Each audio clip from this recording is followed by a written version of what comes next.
French President Emmanuel Macron visiting Strasbourg's Christmas market today, hours after it reopened for the first time since Tuesday's deadly gun attack. Security remains tight at the scene. The shooting had the French city on lockdown this week. Hundreds of officers carried out a 2-day manhunt for the gunman, a Strasbourg-born man who had a series of criminal convictions across Europe. Authorities say he developed radical religious views in prison. Yesterday evening, the search ended with police shooting the suspect dead after a brief exchange of gunfire. Investigators are still working to determine if there were accomplices.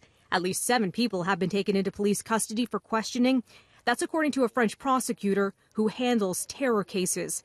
The shooting is the latest in a series of deadly attacks that have killed more than 200 people in France since 2015.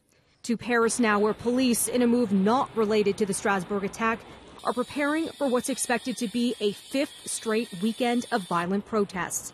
Armored vehicles and some 8,000 officers will be deployed in the French capital, where businesses are boarding up their storefronts, bracing for unrest. Last weekend, police arrested more than 1,000 people in Paris. More than 100 people were hurt during the demonstrations, including 17 police officers.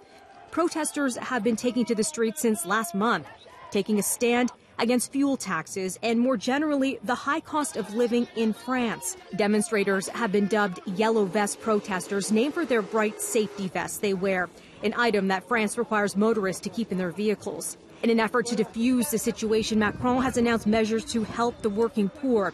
Both the president's concessions and the protests are taking a toll on the French economy. The French government had urged demonstrators to call off this weekend's protests. Instead, protesters are planning to go ahead with this weekend's rallies, but some are saying they'll wear black armbands in honor of the victims.